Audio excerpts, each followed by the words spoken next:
How to enable screen mirroring on iPhone. To get started, first of all go ahead and open up the Settings application on your phone. Settings allow users to customize, control, and secure your device. Once you're here, scroll down until you find the General option and tap on it. General manages your overall setup and preferences for iPhone, such as software updates, device language, CarPlay, AirDrop, and more. Inside the General menu, tap on AirPlay and Continuity.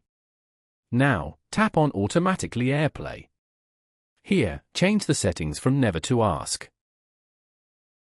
Swipe down from the top right of the screen to open the Control Center. Tap on the screen mirroring button to enable the setting. Now, you will be able to connect your iPhone to any device.